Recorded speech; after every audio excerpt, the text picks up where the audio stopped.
We've got to think about more about the content, what goes in those narratives, which are so essential to your packet and also the CVs. And so I'm going to stop talking and really turn over the panel. I'll just introduce each one of them.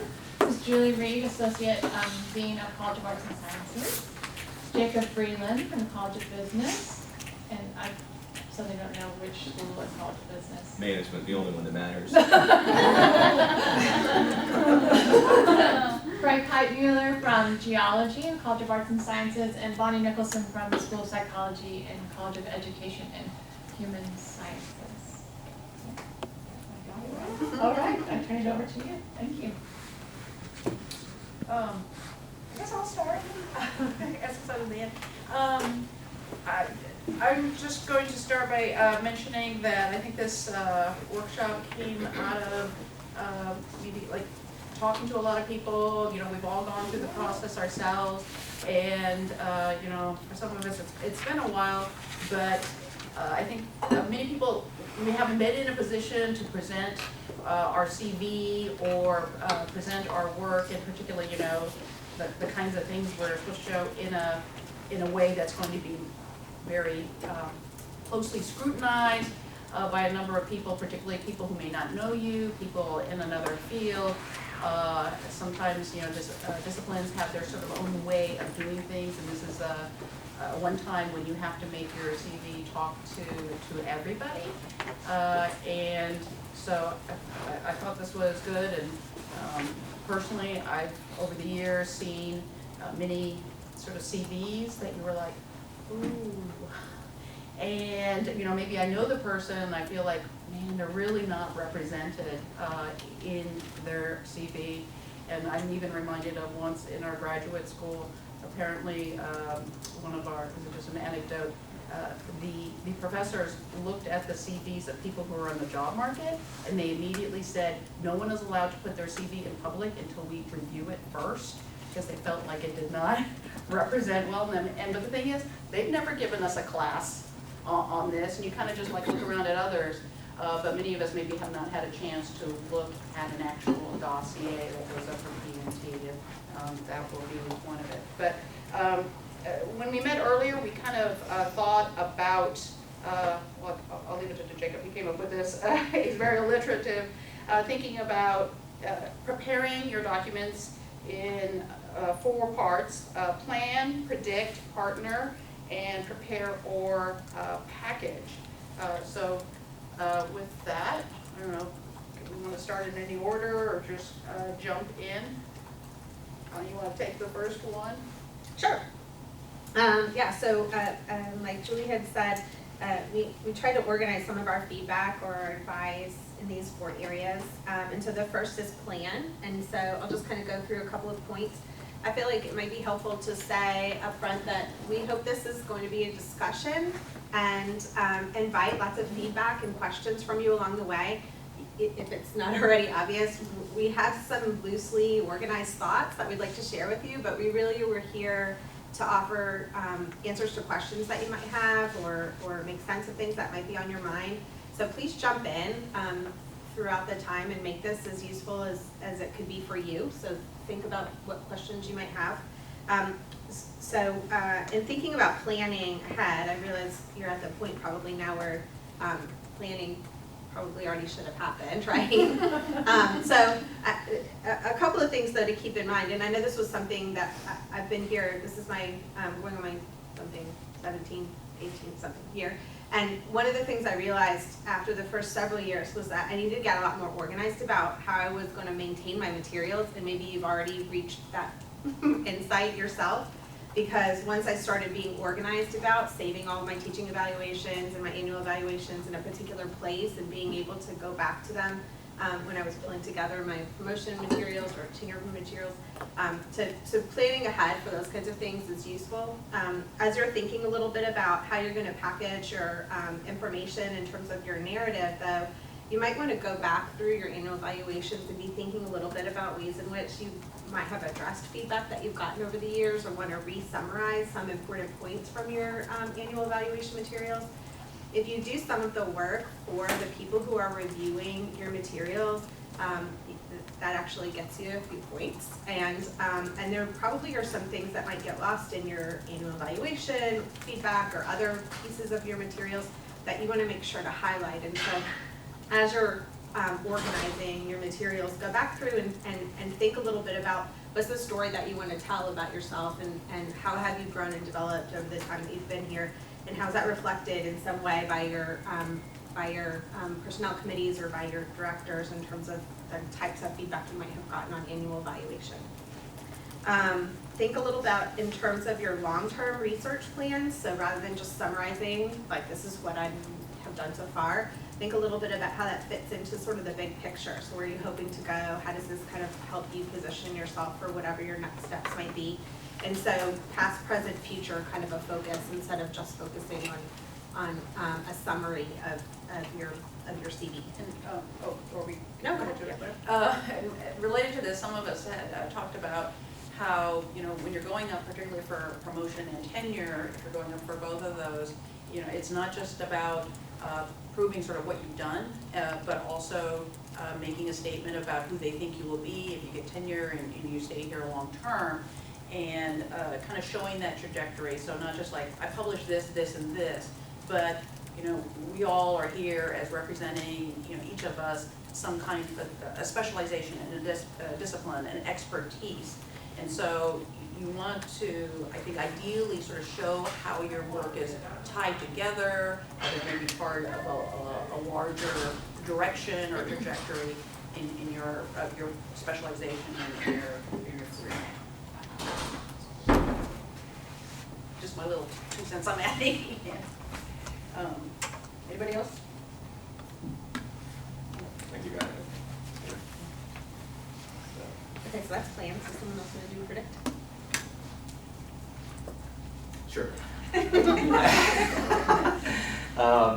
As Julie mentioned, we conceptualized this kind of around what we started calling the 4 Ps, so plan, predict, partner, prepare, / package. And so predict was when we were thinking about, okay,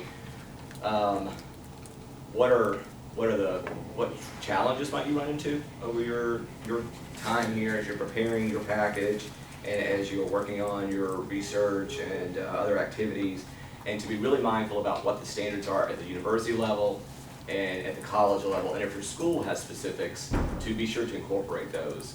The College of Business is pretty specific about a number of criteria related to promotion and tenure, and so you should not forget those that are there, and you should talk about them directly. And if there's a paragraph or a point that says you need A, B, and C, then you should list A, B, and C and indicate whether or not you have achieved A, B, and C.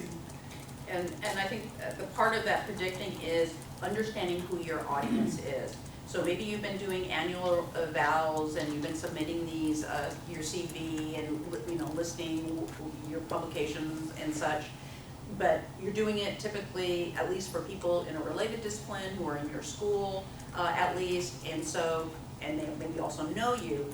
But if you think about once you leave your discipline, and the next level after your dossier is reviewed by your immediate peers, it's going to go to the college level, and that's when it's going to be read by other disciplines within your college. Then after that, it also gets to the university level. So, if you're a biological scientist, you might have a philosopher reading your CV and your statement. And so, you just can't take it for granted that they understand what the expectations, and also, how would a philosopher know what standards should be met? So a philosopher might think, well, they don't even have a book, because that's what we expect in our discipline. Or vice versa, this person just has one book, but I would and they have no grants. So what kind of scholar are they? The only way that they know how they're supposed to judge that is by looking at the actual P&T document. So those guidelines should always be, they're supposed to be now an electronic version, but they're in your packet. So that's supposed to be the first thing they read, and to say you can't judge them by your own criteria for your own discipline. You got to use these. So the more you can directly, talk to those and, make it clear that no matter what that reviewer from a different discipline might think of your work, if they go back to that document, you can say, I have met this criteria that's required, I have met this. And I would go so far as to say, if your guidelines mention an explicit number, for example, if your guidelines say you should have, you know, to meet this level promotion, 5 peer-reviewed publications in X amount of time, say explicitly, my RP&T, you know, guidelines say that we must have a minimum of 5 peer-reviewed, you know, publications, etc.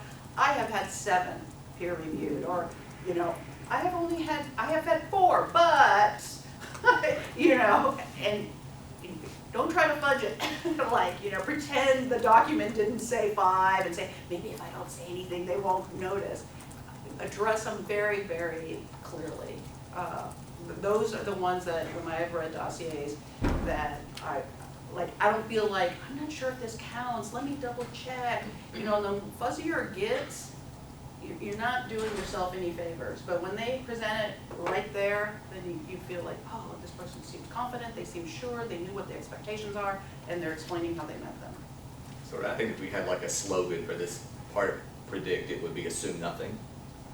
You know, we get so comfortable to working in our own disciplines, especially if you're a junior faculty member, you're isolated from lots of service, especially college and university level service where you interact with your non-disciplined colleagues, and so it can be really comfortable to forget that those people exist. But realizing, as Julie mentioned, you know, you're going to go through several layers of review, and so you want to be really clear about what your standards are, what they are not. There may be some instances where you know, sometimes people have these ideas, I don't know what to call it, like they're like secret criteria that they don't tell you about, but that they really have in their mind that then when you get time to review that all of a sudden they pop up. You know, you'll want to be, you know, aware to the extent that you can of what those things are and just state things explicitly. We talked a little bit about also about, you know, there's a difference between acknowledging your accomplishments and being a jerk, right? You need to acknowledge accomplishments. That's a turnoff. But yeah, so, you know, there's nothing wrong with saying, I did these things, I had these successes. You just don't want to be a jerk when you do it. And I think some people get really caught up in this whole like, oh, I don't want to say I did this because I sound like I'm too jerky. No, well, you did it, so say it. Because otherwise somebody's not going to know it and it can lead to a problem later.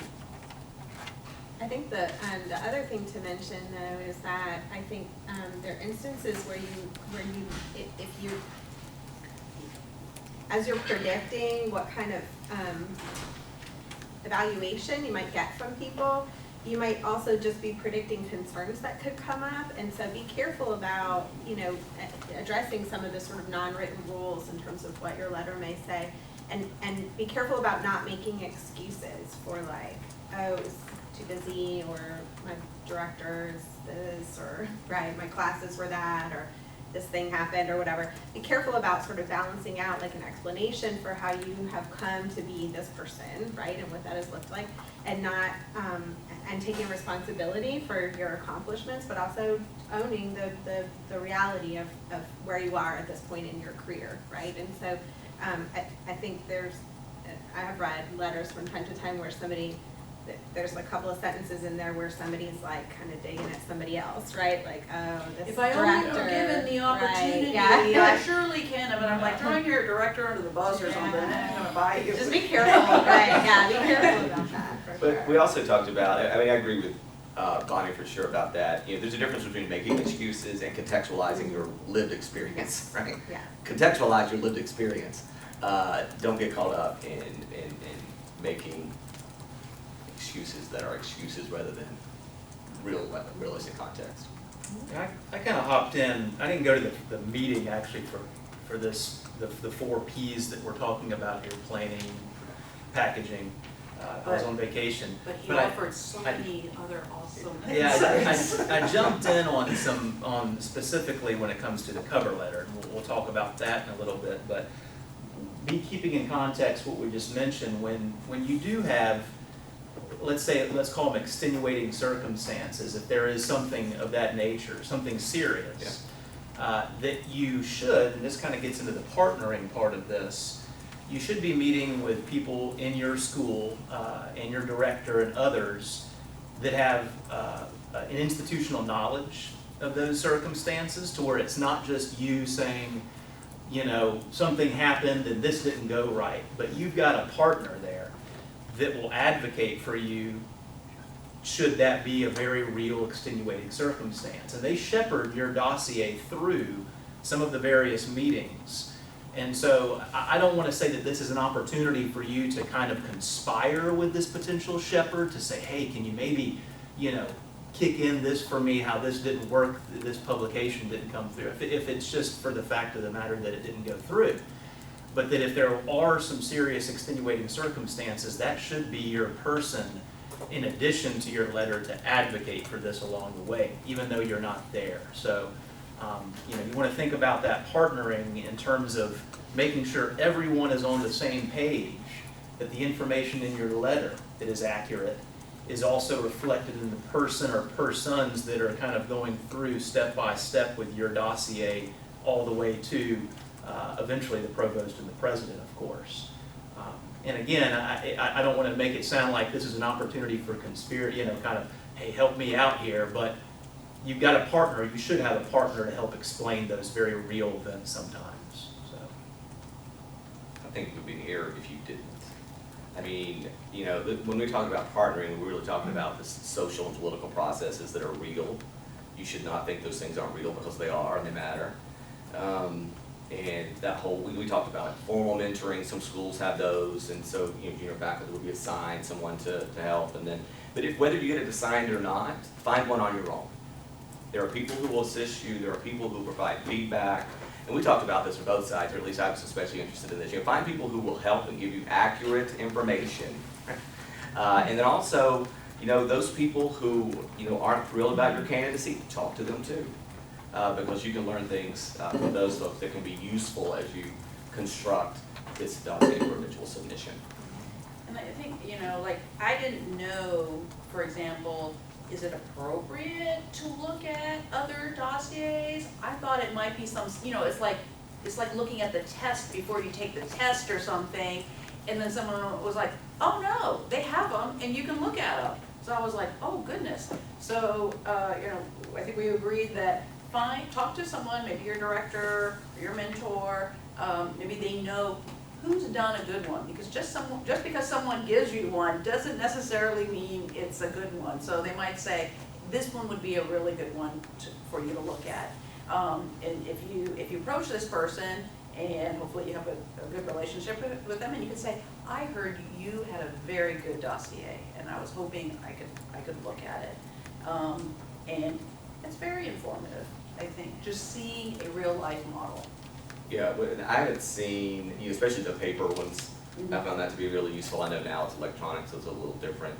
I also found it useful to, you know, subtly find out who didn't have a good one. Look at those Great. too. I was not so bold, but. Well, this is part of you having partnerships, and you know, you hear things and you learn things, and they're like, oh, I heard this was good, I want to see it. And they're like, I want to know what not to do, or what to avoid. I find those things really useful, and I found it really useful. Yeah. So yes, there are things you can ask, you know, ask how they present, and the other part of party, have someone you trust and who's done it well read Yes. your materials. Definitely. Like, I had multiple people read all my narratives, you know, not like every supplemental piece of information, but new documents that were being created. At least your big summary documents, Yes. like for the one in front of research, teaching, and service, and then you have your big one that incorporates all of those. Yeah, have people who are honest and include in and rational, you know, give you a reading and feedback, because you're so soaked up into this. Like, this is you've been working on this for a decade or more. It becomes difficult sometimes to see what might really be there, and those people can be really useful and helpful in helping you identify what you might want to work on.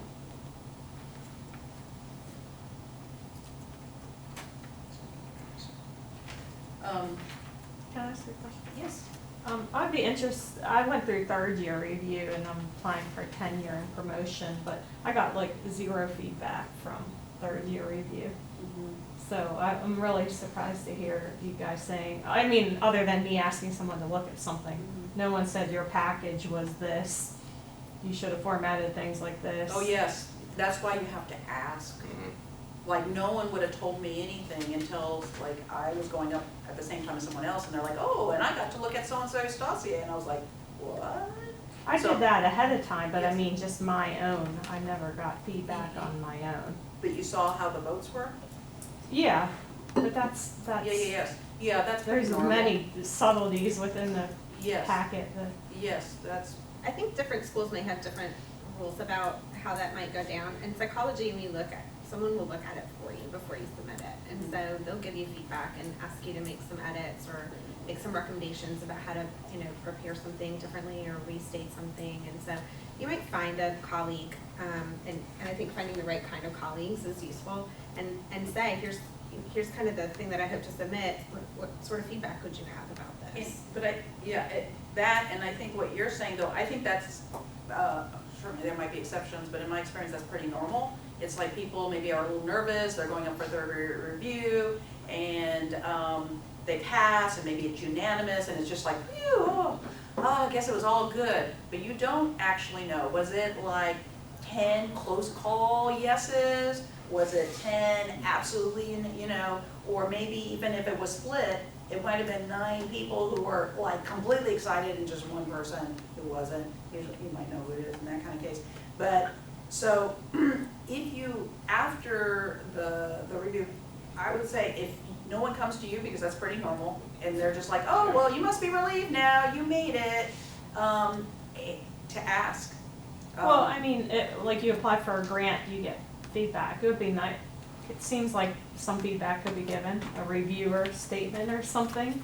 At different Yeah. points along the way, that would be, I think, helpful. It would be nice. Part of the thing, I'll tell you, okay, the other part of it where it comes like, yes, there's a sort of ideal world, but also sort of understanding the conditions that predict model. It's not only people from different disciplines, but the higher you get, or even within the school. So, for example, especially with the after reorg, suddenly we had all of these people just in the school. Like I had to read 10 different dossiers, like this. And if you think someone who has to read 10 or goes to the next level and they're reading 20 and from different disciplines, if you think they are poring carefully over every page, no, they're not. No, they're not. It's like finals week and you got 150 essays to grade. So that clarity, that formatting, not making people look or guess or ask questions is really, really important. It's your life and you're just like, you're writing and writing and you think it's just all there. Sometimes like too much is not helping. But you don't necessarily know that, but that's another reason I think when it's all over and it's just like, when review time's over, the person usually who's going up is relieved that they passed. And the people who had to review it, frankly, they're just relieved it's over to have to read them. And so unfortunately, that kind of means that maybe you have to seek out some more individual assistance to see maybe what they thought of it, or what were the strong parts that you should keep, or what were the weak parts that you should maybe let go for next time. In these cases, or I guess in any case related to these dossiers, again, don't assume anything, and certainly don't assume no news is good news.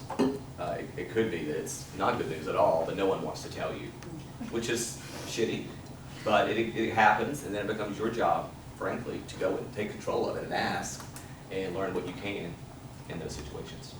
And there have been a couple of times where I've seen something, particularly not for my discipline, and I'm like, if I'm looking at it, it's already been submitted. I can't say, oh, it's time to change it. But I was like, I'm going to go out to that person and say, FYI, before you really go up and more people are reading this, next time, some things. And something else too, and thinking about this idea of partnering, if you know that you're going to have, or you have feelings that your application is going to be contentious or it's sort of right on the line, don't pretend that's not real. Don't pretend that's not a likelihood, and go to people who do support your candidacy and say, what can I do to make this clear for you? How can I help you advocate for me in this process? Because that is a really frustrating thing when you have someone you think does deserve this, and they have not helped you help them by Yes. making the case for this. Yes. Yes. And they're pretending that it's not, you know, a mixed vote or whatnot. Don't assume those things, just, you know, address them directly. Yeah, I think a piece of advice related to that is this really an exercise in marketing, Yeah. right? Like you're trying to market yourself, you're trying to sell yourself to a committee and the next reviewer and the next review. And so treat this letter and your materials in that way. So rather than thinking about it as a summary, think about it really as kind of a tool for selling your accomplishments. And so, and for some of you that resonates probably stronger than others. But I think that I think everyone gets that they have to put some pieces of this information in the cover letter, but I think the enthusiasm and the vision and the you know, sort of long-term goals sometimes get lost in the while you're busy just summarizing. I have this many articles and I taught this many classes and everything's good, and you know, so don't get too creative, but think a little bit about, you know, how you can kind of really sell yourself. When I also, I remember looking kind of a preview of someone who was about to turn in like their narrative, and when I read it, I said, this just sounds like more detail on your CV. I published this, it was about this, and I found this, and you know, it was published in this prestigious journal, and then the next one, and I published this and this, and I'm like, I don't get who you are as a scholar. All I get from this is like a bibliography of abstracts. So I think that's where, you know, the narrative, you get to contextualize things in a way that the CV is not.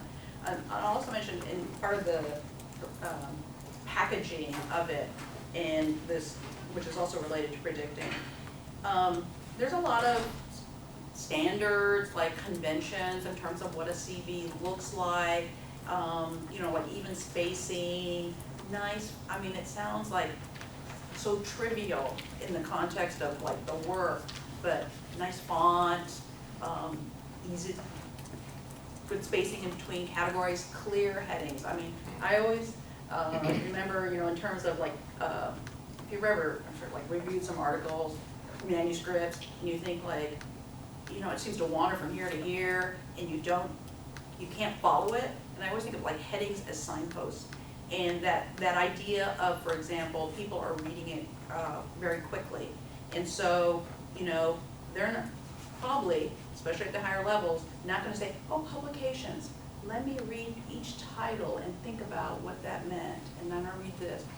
There's a good chance that somewhere along the line it's gonna say publications, 1, 2, 3, 4, 5, 6. Oh, 6, move on. And so, you know, if you're mixing peer-reviewed and not peer-reviewed, and if they catch it, it'll like, they're maybe likely to think, wait a minute, did they just try to sneak it in? And maybe you didn't say peer review at the top, but having those clearly, you know, separated, whether like maybe they're some kind of professional publications but not peer-reviewed journals versus presentations, things like that. So we're using, in the electronic format, we're using a CV template that's provided to us by the provost office. And Is that from Digital Measures? Yes. Mhm. And so it actually takes, let's say, presentations. You might have state and national presentations, and it actually just dumps them in order. So what you're suggesting is I would prefer subheadings, you know, to distinguish those for the reviewers, but the template is not doing that. Okay, someone can correct me if I'm wrong, but all previous conversations I've had, not in the context of specifically T&P, but using Digital Measures for CV creation, because I'm always complaining, it's not a nice format or whatever. I was told that we need to put it in there, and then it dumps it to Word, and then we can work on reformatting it in a way that is appropriate to us. And so if anybody's heard anything different. Well, I think I think Allison mentioned not focusing so much on digital measures at this point. Right. Let me, yeah, and then I want to go back to the panel, because I want to focus on the content we can worry about after it. Yes, there is a template that does put exactly what you're saying. It gives highlights, it gives section headings and all of that, and there's flexibility underneath that to be able to move things around. So the big chunks of it are there. And there's flexibility to do that. So we can talk about this after this session, because I want you to focus on the content, but it is to the point of what the panel is saying, to make it easy. Remember I said it's not about you, it's about your reviewers. Teaching, and I think that makes a lot of sense, but I'm gonna have to write a narrative just to explain all that, I think. Because I'm not gonna have hardly any evidence in service. No, I didn't either. I had And very it's few really things. distressed me, so I'm glad to know that that's. I had not very few normal. things in service, but I feel like I had to trust the process a little Sure. bit, and I think people, generally speaking, know that associate deans and directors, they do a lot of work, and Yeah. so I had to trust that process in some way, and just know that, like, I was gonna explain it, and I was gonna, that people weren't gonna be looking through the artifacts to make sure that it had an appointment letter in there. You know what I mean? Like, I wasn't gonna lie about being whatever, associate director or something. It's So- not like they're gonna not believe that you. Right, like I didn't need service. evidence of every Right. single service activity, but I wanted to make sure that my service activities just didn't boil down to one line on a vita that somebody could easily overlook. And so I tried to balance out, highlighting the things that I felt like were really important, which meant I am absolutely certain there's a whole bunch of committee stuff that never even made it to my vita or my dossier or anything else, just because I just can't track it all sometimes. But I did feel good about like highlighting the kind of bigger things that I was doing, and by themselves, I think, that was important enough, and rather than feeling like, oh, but I went to, every little workshop and have a piece of paper about that. But digital measures makes it a lot easier, for now. In, something that I'd never hadn't been a part of my CV, but I was told it should be part of the CV when you go up, is, more of a service section that, like, you think like, this is not just research, but just sort of the bullet point list of committees you've been on, but you don't want to give it a description. But then in the narrative, that might be, for example, if you were a program coordinator, or maybe you brought a conference to your school or the university, and you're chair of that, and that takes a lot of work. But you would want to say things like, it was a national conference, or it was regional, and there were this many attendees, or if you're a program, how many students, how big is your program? What are the duties of a program coordinator in your school, which might be different than another school? So you can kind of list out what that means. I think that goes back to what Frank was saying too about, are you solving problems? And service is one of those places where you can demonstrate solving problems because you're contributing to the university as a whole, or your program, your program or your college. Like that's a place to really weave that in. And along those lines, going up for full, would you suggest putting that administrative piece under service? Because you can't separate the two, even though you're not really getting, service is not a promotion like criteria, but it is really tied to your service. So that would, instead of having a separate section, would you recommend putting it into the service? That's what I would do. Okay. You could just say, my administrative role and my service to the university often gets intertwined. Instead of, Yeah. again, just being blatant, like, here's why I put this here. Right. Like, you just have to help your reader know why you put things places so that it makes sense to them. I'm sorry to keep talking so much, but for me, for dance, I feel like my whole life I've had to defend my dance as a scholarly activity, and so really making sure that my friends in biology know why my work is scholarly was important to figure out how to word that and make sure that thinking beyond my friends in dance know why it was important. I need to make sure everybody else, as it gets further out, understand why this is important. And I also, I said this when we were meeting, it was hard for me, especially at going in for associate, to everything I did was important to me. All right, I wouldn't have done it, right? And so I felt like everything needed to go in there, but you also need to think about what's the most important and what is really telling your story. Because maybe going to Black and Gold Day was not really the thing I need to emphasize in my service, it was something else. It's not just about that, like, here's the 1,000 things I've done, but what's the most important that shows you holistically who I am in all of these areas.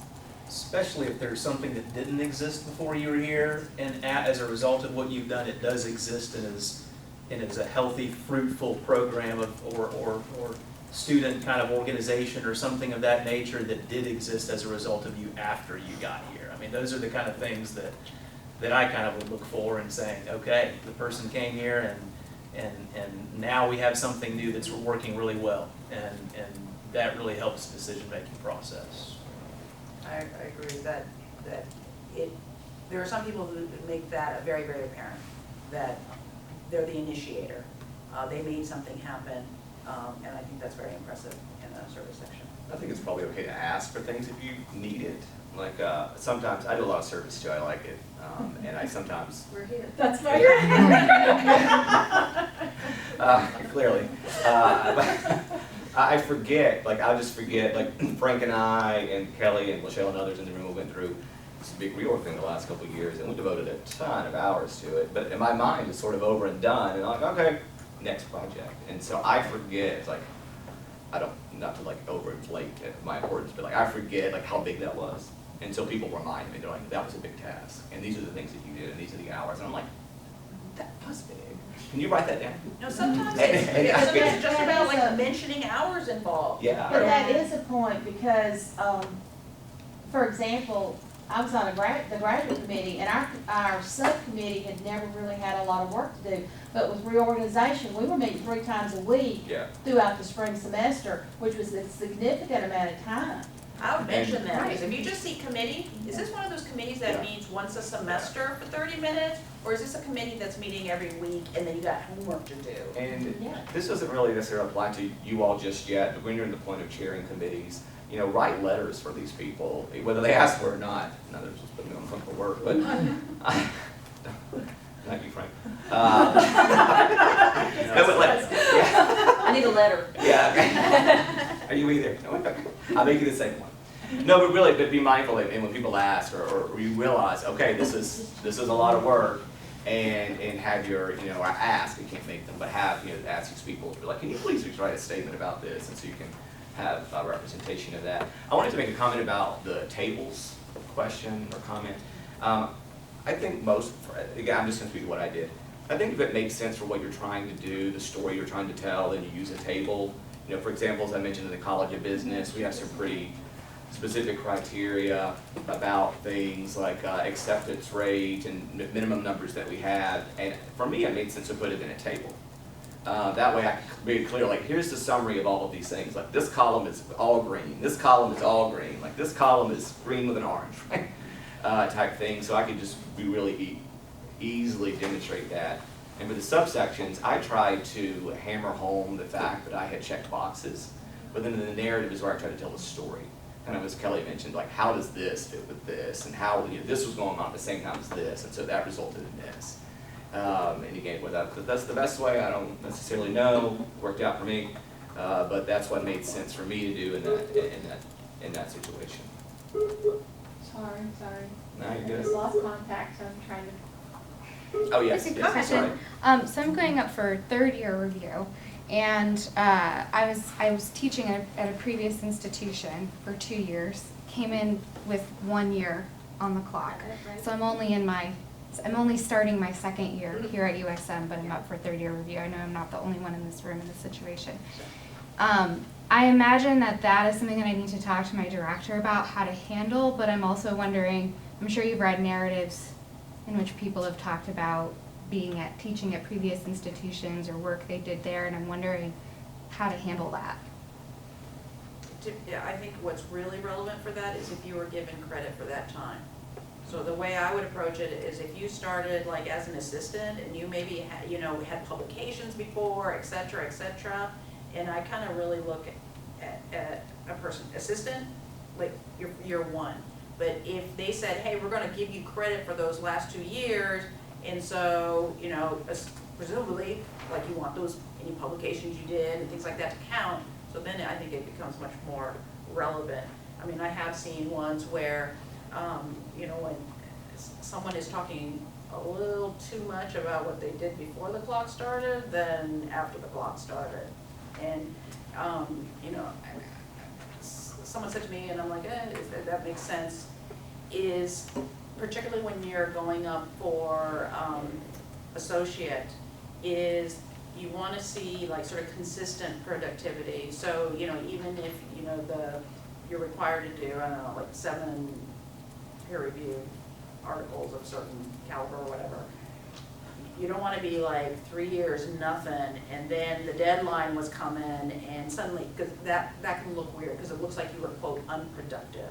So if you were collecting data or you had IRB issue, you know, those kinds of things, you wanna explain what you were doing with your time, that suddenly maybe, and then it all kind of panned out and you had all these publications.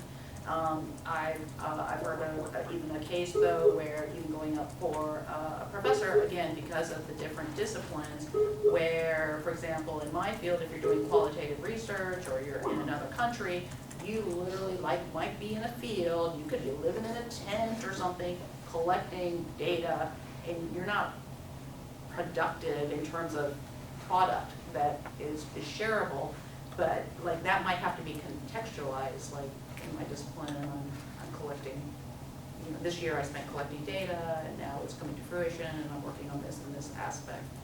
So I brought in, when I started here, I brought in 2 years of service credit, and I had worked 5 years at other institutions before. So I had a lot of stuff. The problem that I ran into was that the things I technically could count at that time were the things that I produced after I started at the university, which made sense. But, so I found myself in sort of this weird place of, okay, these 5 years and before, including my doctoral program, are relevant. This is part of my story. Some of these things that are here are from this. So I tried to be really clear, this is how I got here, this is part of my story, but for the things that count, like in the, I think the word I used was like within the review period or something, which I previously defined, like here's my table, here are the boxes that I check, here's this and that and the other. And if I remember correctly, I think I even expanded, I made the point that I had been checking boxes for 10 years, but especially for the ones that mattered, those were super hard check kind of thing. And this goes a lot for like going up for professor. So, you know, someone can say, and I have 30 publications, and then you start looking at and you start looking at the dates, and you're like, well, you've only done 2 after becoming an associate or whatever, you know, and that's I think where the timeline becomes relevant. Yeah, it's relevant to your story. I think you need to be sure that you share your story. But if those years were technically on the tenure clock, if you're bringing in a year, right, then you should count that. I definitely. Yeah, that's what's happening. That's the whole point. Yeah. You bring in the years of credit and your accomplishments that you experienced in those years. You absolutely make it you include it. Yeah, it would be ridiculous not to. I agree. And then just make clear, like they're saying, like, you know, before I got here, when I got, you know, make sure that it's clear. Yeah, make sure it's clear. I was given 2 years credit and.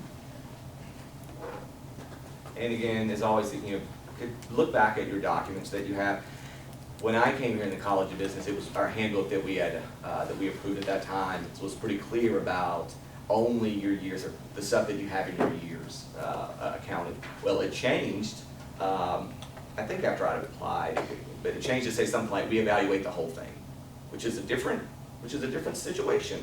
Because now do I just get those 2 years, or do I get the 2 plus the other 3?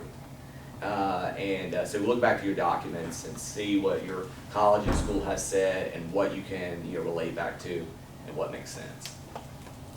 Your directors or your program coordinators should really be able, they should be used as a resource. I think I have the sensation that I should go to everybody. I don't care. I'm like, oh, let me see your stuff. Will you read this? That's me.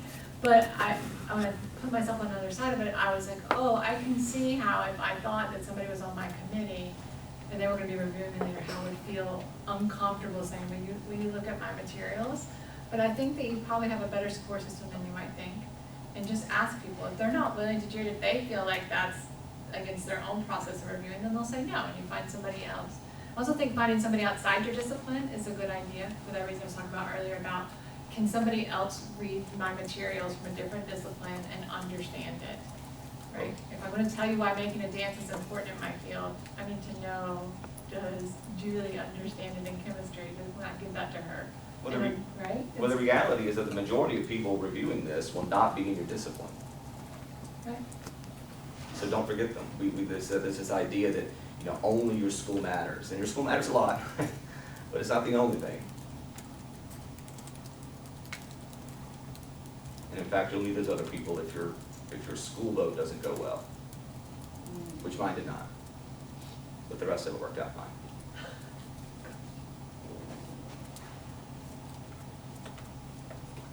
That was sort of dark. Well, I didn't mean it And to on be. that note. Yeah, happy days. We were doing so well. Yeah, I just don't work, and don't, I would recommend that you don't operate in a vacuum.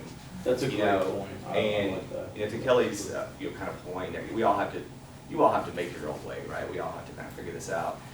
And I don't see this as being like some super secret project that you're working on that all of a sudden comes out the light of day and people are like, yes, that person gets a prize. I saw it as this collaborative, but this is how I tend to see almost everything. Is this collaborative group partnership, like we're all helping each other, help me, and sometimes you're helping me is, you know, maybe I don't view it as helping at the time, but knowing that you have a little negative view about something is really useful to know, depending on what we're talking about. And so I see it as like, here's the stuff, help me make my stuff better. And some people aren't comfortable doing that, and some people have, it said to me, I don't feel comfortable, you know, reviewing blah, blah, blah, which I thought was silly, didn't make any sense to me, but that's how that works. But you have to find, again, what works for you, what makes sense for you, what level of engagement with other parties are appropriate. One thing I just wanted to, you know, think, we've probably said this already, but in that narrative toward the end particularly, is make a little case for why, like how this is going to continue, how your good work is already in the process of moving forward. And so after y'all are done looking at this and y'all grant me tenure and give me my promotion, my wheels have already been spinning while you've been reviewing this, because I've got this and this going on that are, again, directly contributing to the students, the school, you know, basically instill confidence that it's not just going to stop here. It's going to go on for the next 5, 10, 15 years. And a couple of good, you know, things that you've got going on at that immediate time that aren't maybe published yet or aren't necessarily, just saying that here's what I've got going on right now too. And that's to add to what you've already seen done and checked in the boxes previous. I am a general, I generally like to, if there's a process, especially that involves me, I want to be as actively engaged in it as I can. So I want to go back to my like dark looming comment about my school vote. I had a good idea it wasn't going to go well. And so knowing that, I talked to my director about problems that were likely to come up and the dean. And at one point I even asked both of them, if this happens, will you say this here? Because there were views that things were happening were inappropriate and maybe even improper. And to both of their credits, they both specifically included problems and said, this happened, this is a problem, this is wrong for this reason. Now they may have done that without me encouraging it, but I also wasn't going to let some funky stuff mess up something because of some funky people. And, So, you know, yeah, and there's the part of it is there's a director's letter in the package when it goes up, and then there's going to be a dean package. There's a college committee letter in the package. So there are sort of these other voices that will either sort of collaborate and, you know, sort of help your side, or, you know, they might not address it at all, and that might not be helpful. Maybe you've already alluded to it or actually said, how long is this narrative? What's the limit? 3,000 words is what the 3,000 website words? says. How many pages is that? I don't know, but my pre-tenure narrative was over 3,000 words, so I'm gonna have to, I don't know, it's gonna have to be cut down somehow, some way. There's new guidelines. Yeah. There is guidelines that says what a narrative. Yeah, I don't know, I think it's been, if there's new guidelines, great, I'd go by those, but I'd also say as a reviewer, I've been on the college committee several times, and the narrative is the thing that I hold on to the most, but also if the narrative is 6 or 7 pages, my attention's gone. Is that a max? 3,000 words? Yeah. It says Okay, 3,000 yeah. Yeah. Don't get to the max. My letter for going up to associate was 3 pages. That was hard. And then for my full, I went to 2 pages. right? It's hard, like your whole life, like you said, Yeah. you've been working your whole life on all this, and then you're suddenly like, I gotta tell you. So that's 3 pages with all your tables and. That was my narrative, that's the cover letter that we've been talking Like your- about. the But there were cover other, letter. there were other narratives within it, but. Because you have summaries of summaries, that's really Yeah. what we're talking Yeah. about. Because you'll have your subsections for research where you'll talk about whatever those things are, maybe you have a table, maybe you don't. You have one for service where you're talking about you check the boxes, and then you have your narrative, we weave all that together. So, you wanna be appropriately redundant, but don't go back and rehash everything because you don't have space. Not to mention, you're gonna bore. I think these 3 people. pages is about appropriate. Yeah. Yeah. 2 or 3. I mean, I don't know that, 3,000 words, that seems like. That's okay. about 6 pages. That's Yeah. long, that's long. Again, that's just me, and not, we've heard, like, we've all been reviewers, like, you wanna be able to get somebody's story and then be able to go through the other materials, and sometimes they're gonna go as a fine tooth comb and some others are not, but you gotta have it there. Allison, do you have, is that the rule that you know, 3,000 words? 2,000 words. Yeah, That's max. 6 pages, double spaced, 1 inch, 12.5. 6 pages. That's max.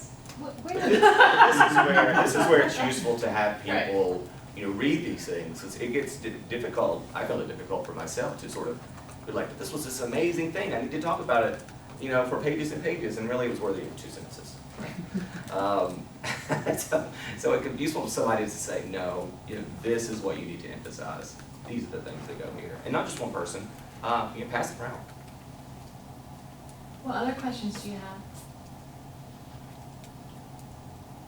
Allison, do you want to talk just a little bit about what's coming up? That you, no? Sure. That you were saying, you told me that earlier, but about the templates coming up? Oh, yeah. Sorry, but, I mean, I want to make sure that everybody has their stuff done with the panel and all of these pieces before we go into technical things. Yeah, I'm happy, if people have questions, you're welcome to email me, I'm happy to answer questions outside of this room. You're welcome to get in touch with me at any point, Just cut them off, talk about the narrative a little bit, but, all the narratives and everything else that came back from 3rd-year review, the recommendations, does any of that go into the tenure review? The recommendation letters go. Yeah. Or the equipment Yeah. letters? Yeah. I didn't know about any of that. That's all on the Provost Recommendations. website, so if you go to the Provost website, it's gonna tell you exactly what needs to go in there, so I think that should answer most of your questions, and then if you still feel unclear, you can email me or Allison. Is there any, I heard y'all say that you're volunteer, except for knowing Jacob, I don't know the rest of you very well, and I did hear your name. Would it be possible for you to put their names and email addresses in an email? Sure. So if we want to contact us. Sure. Can I make a comment about 30-year review? If you have a good 30-year review and the boxes were checked, I think you should say that. If there were problems listed and you addressed them, you should absolutely say that. Because somebody's gonna bring it up. Again, don't assume that people are poring over this with the passion that you wrote it. It's not happening. Don't assume that that's necessarily gonna happen. Well, the same is true for annual evaluation, if something popped Yeah, up on an annual yeah. evaluation at some point and you were like, ooh, don't, I think it would be appropriate for you to say, this was mentioned, this is the ways I addressed it, here's where we're at now, it can show a pattern of having improved in this area, whatever. Everyone's gonna have a blip somewhere, right? Like, so some student wrote some snarky comment on something, everyone has that. So don't feel like everything has to be exactly perfect. Just acknowledge what it is and then talk about how you're fixing it. You could look at and going back to thinking about Julie's question about not getting the feedback. Probably if you go and take a close look at some of those letters that were written by your committee and then your chair or director and then your college committee, there probably is, we recommend the person do this and this and this, or, like maybe you didn't have a lot of service at 3rd-year review because got some other things to focus on. But so there might be just a sentence that said, we recommend that they dive into service a little bit more, so then we can talk about that. There should be some little snippets of information in there. I'm gonna pass it back to Allison in just a minute, but I do wanna mention that, if you attended the workshops that Allison did over the summer, the promotion to tenure, the PDF, working with PDFs, we are offering those again in faculty first week, and I think that some of you may have signed up for it again. So if you're just, I know this is a time where you're just trying to get as much information about promotion and tenure. And so if you saw those promotion and tenure workshops are happening next week, you've probably already gone to them. If you haven't, you're certainly welcome to sign up for that, but just to get that it's not something new. If you want to go again, because you need a reminder, then certainly you're welcome. So Allison, you want to talk about the templates? Sure, sure, and thank you to the panel. I mean, you guys are wonderful. And like I told all you, I'm going to stand to the side of the camera so they can hear. Mandy, don't turn that down. Like I told you before, it's not like the wedding. It's not about the bride, it's about the mother. It's about the reviewers. And so hopefully you've heard that you can tell somebody your story beforehand. What we tried to do with the CV template was exactly what they were saying. Make it easy for people to find things. The reason that it's being done in digital measures is if you've already put things in, it spits it out, and then you can, if you want to put peer reviewed one place or put them at something else, or it's titled something different in your field, that's fine. It's a Word document, and we've talked about this going forward. At this point in time, I would suggest that you focus on putting your stuff together, not in digital measures. Get your evidence, get your artifacts ready to go into your PDF stuff. Now, just don't go back and say Gillespie said don't put anything in digital measures. All I'm saying is that from now until September 14th, focus on putting your dossier together. If you put things in digital measures, great. It's there, it's part of the template. If you haven't, copy and paste. If you don't know how to do that, call me, we can do a workshop on that. So we're trying to make it as easy as possible, but the template that's in there is easy to read, and it's going to be the same template that you're going to use for annual evaluations. So, I mean, it's a pretty good thing to be able to get to. It's not pretty, we know that, okay, but it's easily, big font, lots of dossiers you're reading. So we try to make it as easy as possible. If you download the template and you have any problems, please call me. We're happy to help, but remember it's a standalone Word document. Whatever we can do to make this easy, we're happy to do. If it means coming up here and me sitting here while you're running PDFs and all that stuff, that's fine. You don't need to get twisted about how to put it together. You need to focus on what it is that you're putting in there and telling your fantastic stories. And also, our space is open, not so much next week because there's lots of stuff happening, but we do have a lot of open time and Center for Rapid Development, if you feel like coming here to work might give you some more space to focus on it. I don't know, sometimes today in my office there's too many distractions of students coming in. So we would take some time to come here. Our space is open. If you want to just double check, you can shoot me an email, say I'd like to come over, and we'll let you in. Thank you for coming. I will email the panelists information so you have them as a resource, and of course we're a resource for you here too. Thank you. Good luck. Thanks, Jill.